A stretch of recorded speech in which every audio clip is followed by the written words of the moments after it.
eu vou encerrar da minha parte, antes de dar a palavra ao professor Nuno Portas, e vou encerrar apenas com um comentário, esperando que todos vocês que resistiram aqui até ao final se sintam hoje mais transformados na ótica do direito à cidade enquanto processo de transformação, que é também um processo de transformação individual, ou capacidade de realizarmos a tal obra, não é, maior das nossas vidas e de nós próprios também. E nesse sentido, o nosso querido professor Nuno Portas, que foi pioneiro nestas reflexões que nós estamos agora a ter aqui desde os anos 60. Eu e outro. Sim, não foi o único, de modo nenhum. Ninguém está sozinho, nenhum de nós aqui está sozinho. Mas foi um dos pioneiros, porque na altura, porque na altura também havia limitações a refletir sobre estas coisas de forma aberta em fóruns como nós estamos a fazer aqui, não é? Porque ainda foi antes do 25 de Abril que o Nuno participou em várias ações, digamos, e pensamentos sobre segunda metade das 60. Então, talvez a questão que eu penso que poderia ser interessante para nós, para quem viveu toda uma vida em que teve como uma das reflexões estas temáticas, não é? Não era a única, mas era uma das reflexões, é perceber o que é que acha de diferente entre as questões que se colocavam na altura e as questões que se colocam agora. Como é que a questão era colocada nos anos 60, 70, antes do 25 de Abril e no início do 25 de Abril, nesses anos, e depois todo o processo dos anos 80, em que começa a haver a entrada na CEE e, portanto, começa a haver uma burocratização dos processos, efetivamente, e até agora... Piso aos fios e depois faz aqueles barulhos. Barulhos esquisitos. Pronto, vou-lhe passar a palavra, que já lancei uma pergunta, que o objetivo era ter uma pergunta. Nossa, eu acho que a maior parte das ideias que hoje, por exemplo, tiveram aqui a trabalhar, e que, no fundo, eram consequências de trabalhos feitos em Porto, Lisboa, Évora, etc., eram, no fundo, já preocupações dos anos 60. Eu diria, sobretudo, da metade dos anos 60. Eu apanhei esse vento, não é? E houve aí momentos muito importantes que nos moveram a todos, digo eu, da minha geração, de Lisboa e de Porto, não é? Porque eu fazia muito o balanço entre Lisboa e Porto, como hoje. E a verdade é que, quando se fizeram os primeiros colóquios, o famoso colóquio da habitação em 69, acho eu, em que pela primeira vez um dos ministros conseguiu obter, não se sabe bem se era do Salazar, se era ou de quem, que esse colóquio que nós íamos fazer sobre a habitação não teria censura. E assim passou nos jornais. Pela primeira vez falou-se de barracas e falou-se de coisas desse género, que estavam todas proibidas. Eram sempre substituídas pela censura nessa fase, por outra coisa que era isso, mas que não era, não se podia dizer que eram barracas, não se podiam dizer que eram essas coisas. Bom, mas isso deu um grande peso a todos nós. Haver um ministro, que era o ministro que ainda hoje está vivo, que até era muito engraçado, e que tomou ele a responsabilidade do que se iria discutir durante esses 3 dias ou 2 dias no Laboratório de Engenharia Civil, que era uma coisa um bocado neutra, não é? Porque era uma coisa muito mexida no estrangeiro e que tinha muito prestígio e não sei o que mais, portanto... Mesmo assim, eu depois ainda passei à PIDE para saber porque é que eu andava, porque é que eu tinha falado e feito uma coisa a Cuba e não sei o que mais, porque eu tinha ido, nunca fui a Cuba, de facto, até hoje, nunca fui a Cuba. fui ali para a coisa, para o sítio onde estava a PIDE, durante 24 horas, até demonstrar que, de facto, nunca tinha ido à PIDE. Por acaso, quem tinha ido à PIDE tinha sido o Nuno Teotónio Pereira, que também, por acaso, estava ele na cadeia. Bom, mas é que estas histórias daquele tempo, mas isto não passa, agora não estou aqui para contar as histórias todas. Mas, não, o que eu digo é que a maior parte dos problemas que hoje temos estavam nessa altura a aparecer. E por uma razão muito simples. Quem dominava muito todo este movimento tinham sido os arquitetos do modernismo. E os arquitetos do modernismo, nessa altura, já estavam, a meados dos anos 50, já estavam divididos. Portanto, já não era o Corbusier o único tal, já não era isto ou aquilo ou aquilo outro. Quando existe dos arquitetos, não eram só os arquitetos, eram também arquitetos, eram intelectuais, eram vários. Começava a fazer-se a autocrítica dos projetos. Até com muita gente contra, dizendo que os senhores que andam aqui a fazer autocríticas e pôr problemas estão a destruir os arquitetos. Os arquitetos, nesta altura, têm um grande peso em toda a Europa, etc, etc. Portanto, isso foi o período dos anos 60, foi assim. Em Portugal, com um condimento especial, que foi a Guerra de Angola. Bom, mas em Espanha era a mesma coisa. Mas nos Brasis e na Argentina, no tal é todo, em todos havia problemas gravíssimos nessa altura de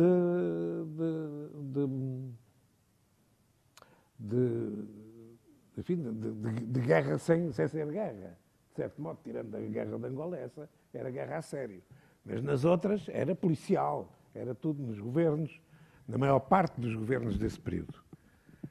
Bom, isto tudo para dizer que entre 69, que foi esse colóquio do técnico, do laboratório, até a 74, foi um período curto, 5 anos, e nesses 5 anos, com o Silva Dias, com o Teotónio, com o Bruno Soares, enfim, com todo o grupo que parecia mais interessado neste campo, dedicámos esses 5 anos a preparar quando é que aconteceriam as coisas e que chance é que a gente poderia ter de trabalhar de outra forma.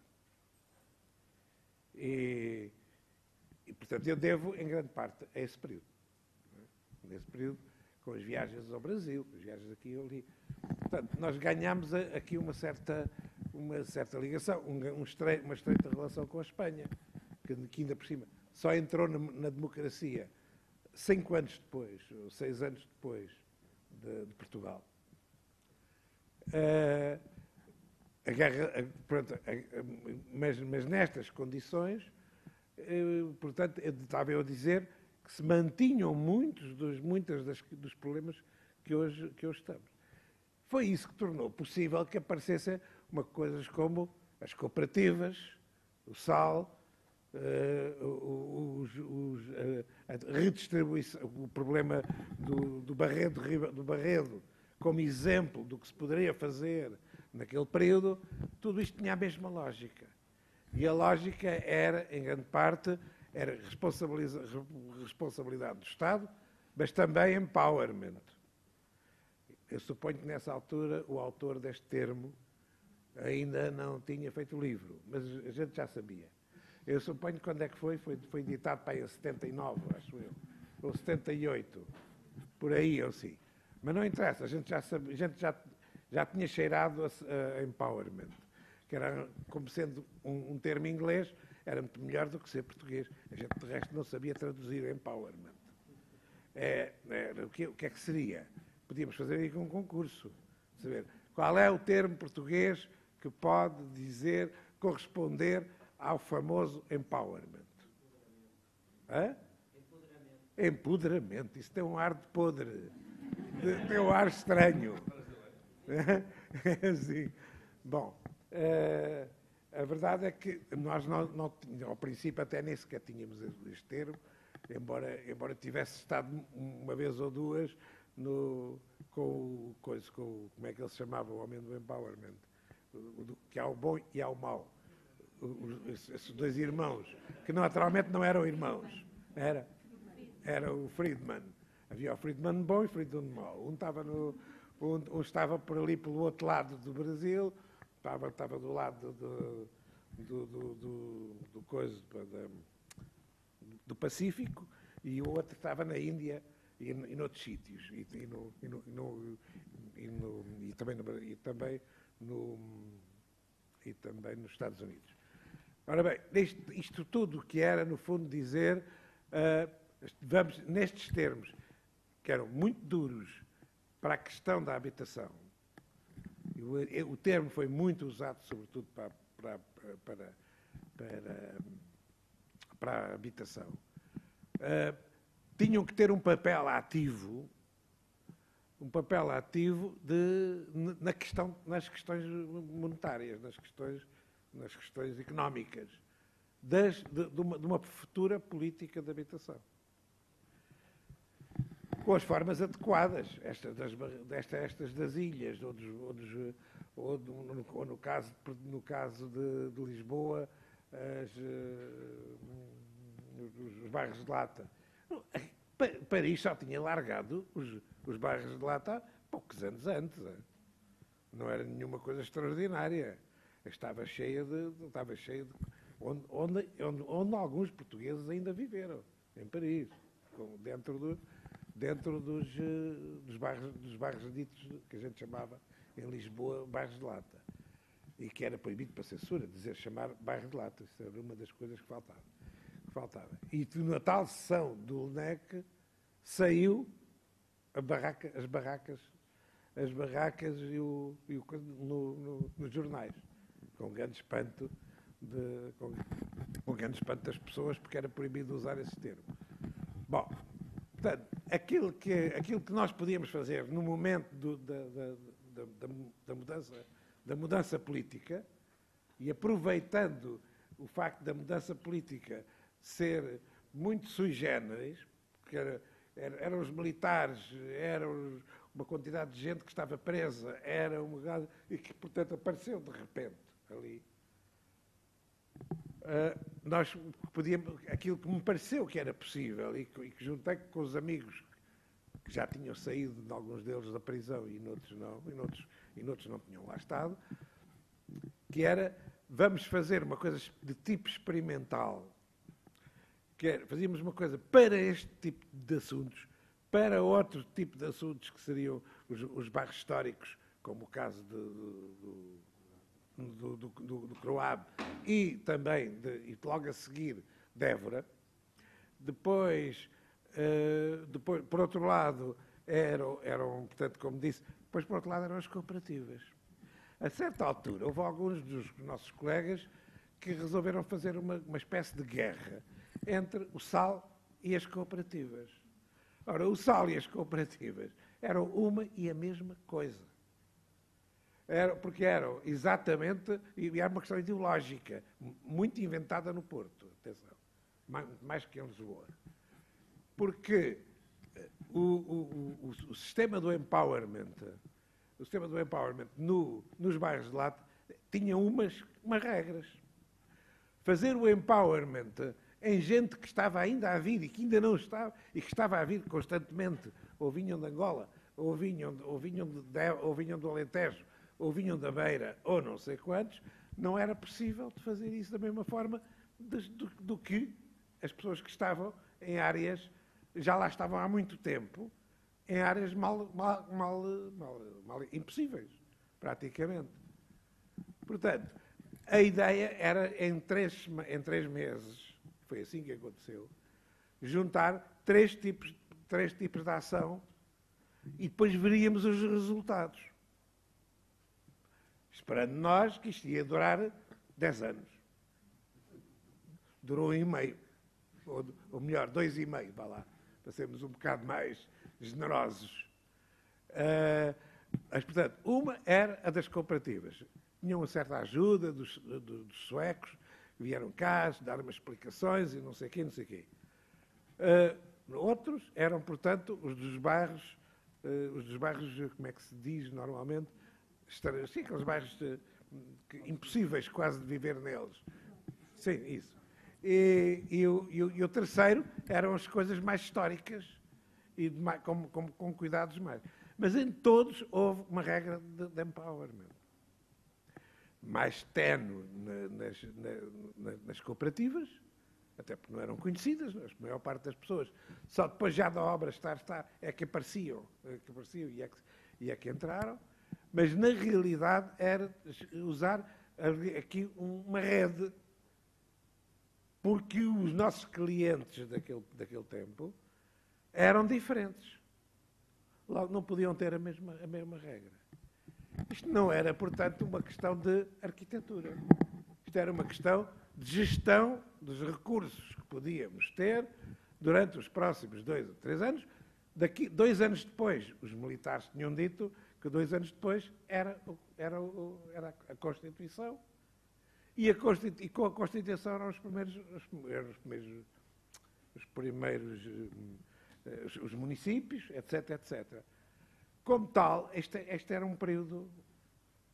Essa história tinha que ver, sobretudo, com um período de transição do que estava antes, e que já tínhamos uma certa vontade, e se aquilo ganhasse a sua guerra, então, iria para a frente. Com os municípios foi relativamente difícil o SAL, e menos difícil as cooperativas, naturalmente, e os históricos eram porque tinham história e não podiam ser os outros. Talvez houvesse ainda outras coisas, mas estas eram realmente as 3 peças. E por isso é que nunca fui eu que tive que fazer esses papéis, essas coisas, e nunca me preocupou muito com o termo SAL. Porque o termo traduzido por coisa é uma parvoíce. Era sistema, como é que era? Ambulatório quer dizer é onde isto esteja, não é? É onde estas coisas estejam, vamos lá. Não é? Depois, a outra palavra, era um serviço. Portanto, era porque o Estado tinha que arranjar serviços e o dinheiro mínimo para as pessoas que pudessem ajudar a resolver os problemas. O mais importante disto, e que quando eu me fui embora ainda não tínhamos conseguido resolver o problema, porque era um problema difícil naquela altura, porque não havia dinheiro, que era saber qual era o dinheiro que mensalmente as comissões do SAL, as comissões do SAL, portanto, eram responsáveis pelo dinheiro. E eram responsáveis também pelo pagamento aos arquitetos. Porque isso era uma coisa, para mim, simbólica, importantíssima. Em vez de ser o fundo de fomento, a dar-lhe, não sei o quê, através da burocracia, não, esse dinheiro ia para o Estado. Nunca se encontrou, e nesta altura em Coimbra está um exemplar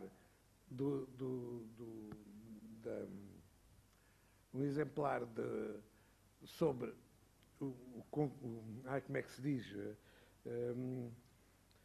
Sobre quando uma coisa está mal e que o Estado manda fazer, manda estudar, manda... Mandou rever o SAL. Essas coisas, por uns funcionários do Ministério do Interior. Nessa altura não sei como é que se chamava. Isso, por acaso, está... Eu tenho uma cópia que entreguei a Coimbra, coisa lá da universidade.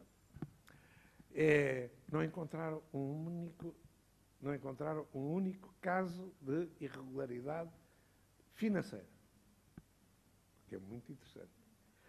Houve um caso de um tipo que era maluco, que vinha não sei de onde, da América Latina, que se juntou ao SAL, não sei o quê, que depois foi para a Madeira e depois apareceu e puxou de um revólver num banco. Foi a única coisa que encontraram de irregular. Era da América Latina, mas do lado do... Hã? Eu não sei como é que se chama, como é que ele se chama.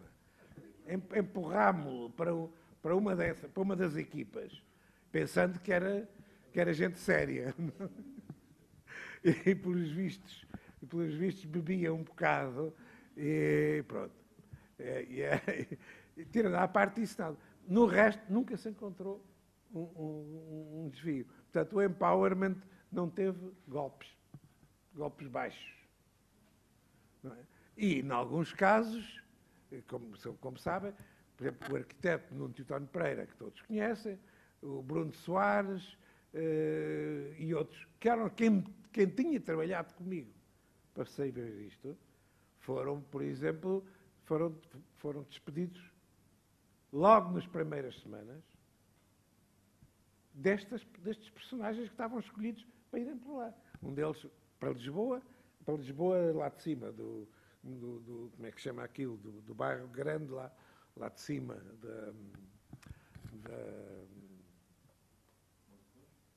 não, espera aí, já vai. A minha memória é assim, é aos saltos, assim, de coisa. E, bom, mas, portanto, eu depois já vou-lhe dizer. Não, é aquele bairro lá de cima da Pasteleira, não era Pasteleira? Não era Pasteleira, como é que se chama? O bairro lá de cima que tinha do cemitério, do cemitério de Lisboa.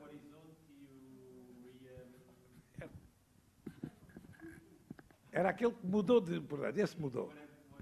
E era para ser o Teutónio. E depois eles rejeitaram o Teutónio, porque eles tinham o direito de rejeitar os arquitetos. Eles, população. A população escolhida era a comissão é que faz, assim como pagava, também podia dizer, não estamos de acordo. O outro foi na coisa dos moinhos e foi com o Bruno Soares. Logo, por acaso, as duas pessoas que tiveram mais peso na invenção disto foram 2 casos de saída. É muito curioso, eu acho que até positivo. Ainda por cima, num dos casos falhou logo e não deu nem para o Bruno Soares, nem para ninguém. Tanto que eu saiba, não se fez. É ao pé do Jardim Zoológico. Era um ali por trás. Acho que, de resto, nunca lá fui ver. Eu não podia ir a todas, não é? Porque era muito difícil. Mas do Teutónio tive muita pena. Mas o que acontece é que é um dos bairros mais interessantes que foram feitos. Saiu bem, não é? Agora, você sabe quem são, não sabe? Sim, são aqueles 2... Hã? Não, o Silva Dias, não. Não, o Silva Dias é o dos moinhos cá de baixo, isso é outra coisa. Não, era outro. Hã? Em que? Essa do cemitério do Alto São João. Era aquele enorme que lá está. É o Gravata. Era o Gravata Filipe, foi. Mas foi a segunda, porque houve uma mudança, não é? E houve uma mudança logo das 2 figuras que mais tinham tido importância. Portanto, estas são umas pequenas histórias que eu estou aqui só para vocês não ficarem chateados comigo a dizer que eu que estava a fugir. Mas não, nem isto era para... Nem eu estava a pensar hoje aqui falar diretamente no sal. Mas pronto, já que se falou de algumas dessas coisas, achei que eram algumas pequenas coisas em que se podia aprender. Eu aprendi muito com isto, não é? Na realidade, eu só está ativo 11 meses. E houve que pôr essas máquinas todas. E já não foi só essa, e foi também a Universidade para Almada. Tudo isto se fazia em 15 dias. Naquele tempo, tudo isto se fazia em 15 dias, por telefone. Então, vamos tirar metade do terreno do Fundo de Fomento da Almada, que estava a fazer, e que eu sabia que ia ser uma barraca enorme e muito mais problemático do que certo, não por causa dos arquitetos, mas por causa do tipo de coisa de celas para lá. Eram 2 sítios que não estavam bem organizados. E, portanto, para lá, metade do terreno foi para uma universidade. Pensando eu que com isso levávamos a universidade para lá. Tal como conseguimos isso com Guimarães, metade da Universidade de Braga, metade passa-se em Guimarães. E também nisso apareceram, depois, neste caso, até a arquitetura mais tarde. Mas não era por causa da arquitetura, era por causa de espalhar mais as universidades. E depois, felizmente, essas mantiveram-se. Também o aumento da Aveiro, também foi nessa altura. Tudo isso a gente conseguia fazer praticamente por telefone naquele tempo. E chegávamos a acordo e pronto, estava resolvido. Pronto, ordem. E é o 25 de Abril, dava jeito, pois é. Ora bem, portanto era... Pode fazer o que quiser. É uma pergunta técnica. O professor lembra...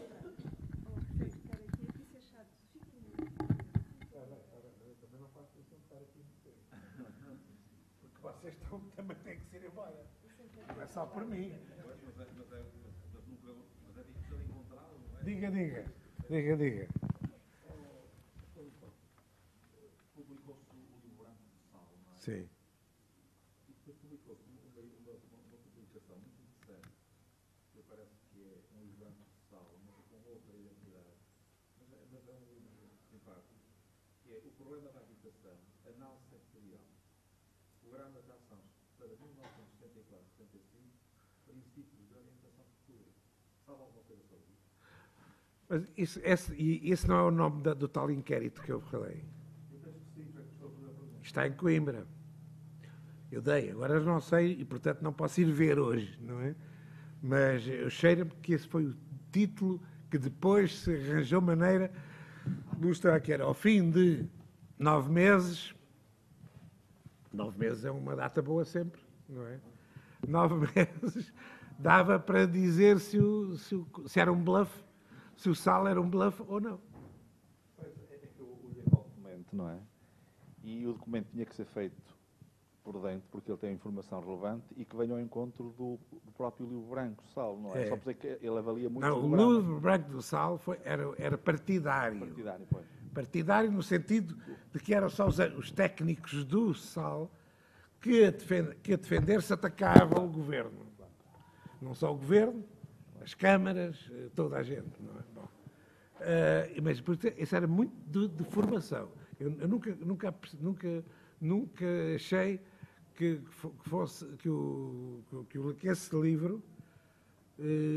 esse livro já foi numa fase avançada do Sal, já para aí 10 meses depois, ou coisa assim, e portanto já era contra. Era a favor do Sal, contra o Estado. E já era um produto de arquitetos. Quando digo de arquitetos, digo de técnicos. Só que os técnicos, 90% eram arquitetos. Eu sempre andei a dizer a todos que eram precisos os assistentes sociais, que eram precisos os sociólogos, que eram precisos não sei quantos. Uma resistência dos arquitetos incrível. Incrível. Não me admira nada. Não me admira nada. E portanto, era a força que se conseguia meter uma pessoa de outro estilo. E, portanto, de facto, 5 meses depois, o que se falava era dos arquitetos. E por isso é que eu me retraí um bocado e deixei durante muito tempo de estar a fazer a grande bandeira do Sal e não sei quem, não sei quantos.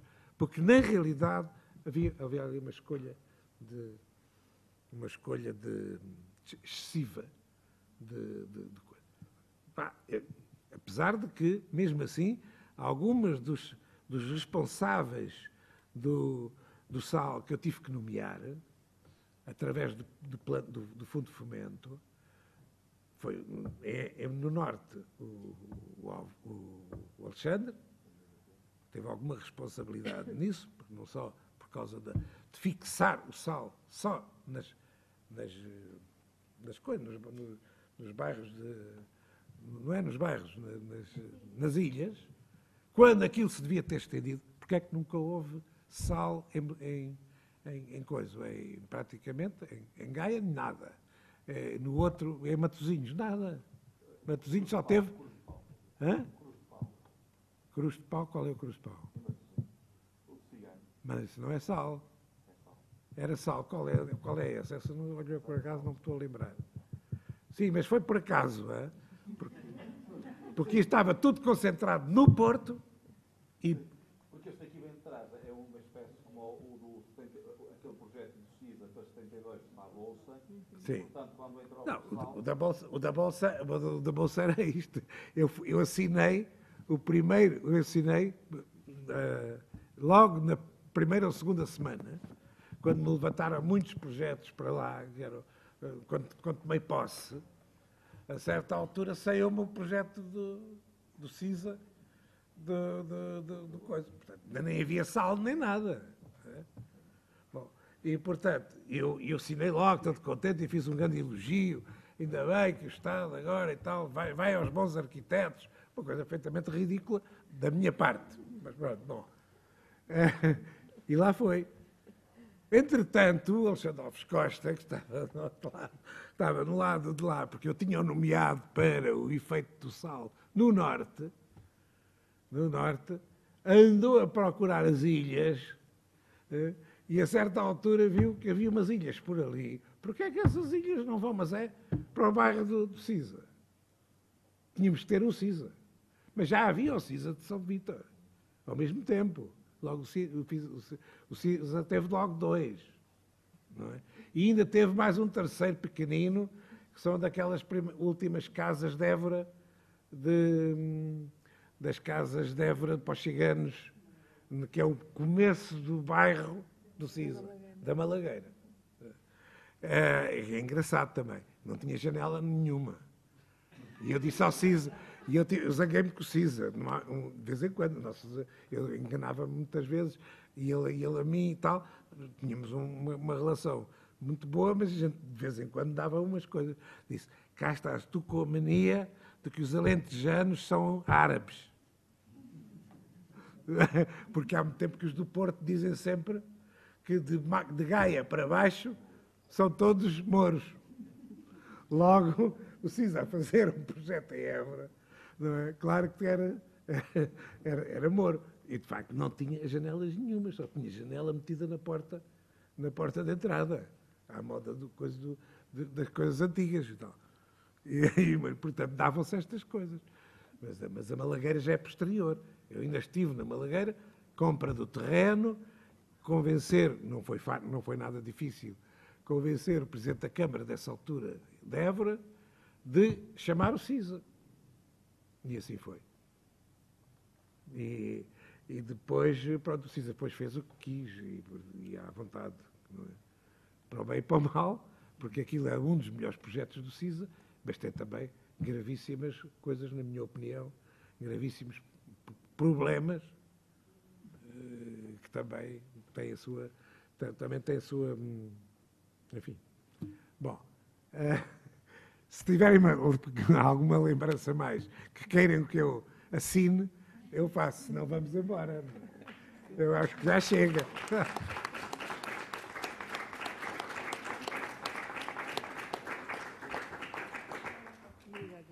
E não falei no Algarve. O Algarve é muito mais interessante do que se pensa. E na exposição desapareceu. E, sobretudo, a Meia da Praia está no cinema e, portanto, valeu a pena. Além disso, tem 2 coisas muito importantes. O filme. Vocês sabem com certeza que já viram todos o filme, não é? O primeiro foi aparecer o Cunhal, mas esse acho que já, ele foi cortado. Apareceu o Cunhal a dizer, e agora vejam lá, não foi vejam lá, ele vem no comboio, dali, e diz, vejam lá se era, quando votassem, é? que o povo votasse de forma a que os militares continuassem e não houvesse partidos. Isto é, houvesse só um partido. Bom.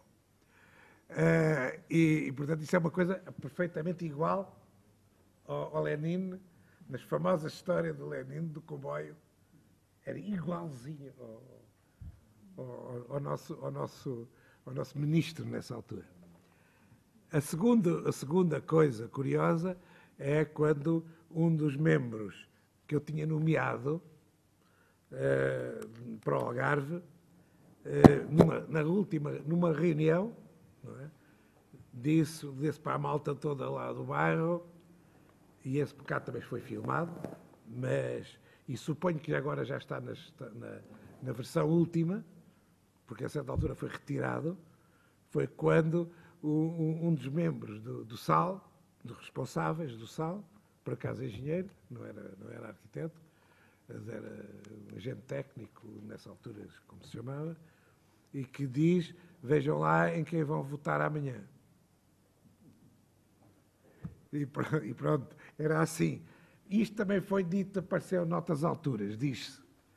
Mas isso era evidente, não se podia evitar que as pessoas, na véspera das eleições, aconselhassem a malta a dizer se querem as casas, votem o partido tal.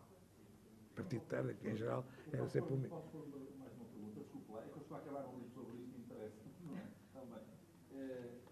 O grupo, as associações, as cooperativas, dominadas democrática, popular. Sim. Não eram democráticas populares que se chamavam. Social, não sei o quê. Não é? É. A relação entre o SAL é uma relação somente com as associações. É de soma. É isso. Mas tinha. Pois, e como nas cooperativas não se podia ter a colaboração das pessoas que estavam no bairro, nas ilhas e nos outros, e quem são os dirigentes e não sei o que mais, mesmo os dirigentes às vezes anteriores e tal, agora não interessa. Enquanto isso, nas cooperativas eles não sabem quem são as pessoas que vão para lá. Logo não era possível fazer o empowerment da mesma maneira dos que estavam nos bairros. Por isso é que não podia ser o mesmo truque, mas devia ser era o mesmo produto, mas em produtos com duas coisas. Uma que já existe e que, portanto, está mal e que tem que ser e que já tem lá as pessoas. E na outra que não tem as pessoas, porque essas pessoas só começam a aparecer e a inscrever-se numa certa fase. E, portanto, para isso, esse dinheiro era para as cooperativas. Portanto, para as cooperativas baixarem os preços que depois os viriam a ver. Ainda há uma terceira parte que entrou na mesma altura, mas que depois é que teve mais força mais adiante, que para mim era importantíssima, já agora esqueci-me desse ponto, que era a outra versão dos quatro elementos, que eram os bairros ilegais. Sobretudo Lisboa, porque o Porto não tinha essa forma maciça, tinha forma mais disseminada, como quase tudo o que acontece no Porto. No Porto, quer dizer, no Norte. Mas esse foi o grande peso. O grande peso foi no Sul, portanto, foi isso, foram os bairros ilegais, e os bairros ilegais começaram nessa altura também. Faziam parte dos pequenos. Só que levava mais tempo, porque precisavam os municípios. Assim que os municípios, portanto, eu não cheguei aos municípios. Os municípios vieram só depois. Mas já estava tudo combinado para imediatamente os municípios passarem a arranjar os sistemas nessa altura, que ainda e depois levou 20 anos. Tu sabes isso melhor que eu. Mas a indicação eu deixei escrita a indicação aos municípios, sobretudo do Sul, de se prepararem para manter os bairros ilegais, mantê-los e melhorá-los a partir do espaço público e não das casas.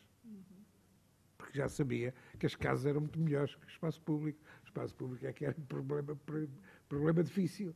E assim se começou. Alguns municípios começaram logo nessa altura, mas foram poucos. Pronto, é uma história. Muito obrigada. Nota qualquer. E obrigada pelos resistentes que ficaram até ao fim. Este mote do SAL, vamos deixá-lo para uma outra conversa com mais discussão posteriormente. E acho que em outubro Vamos, aliás, tenho ali uma parceira que tenho a certeza que vai querer colaborar. Vamos organizar um debate sobre isto, sobre o sal. Trazer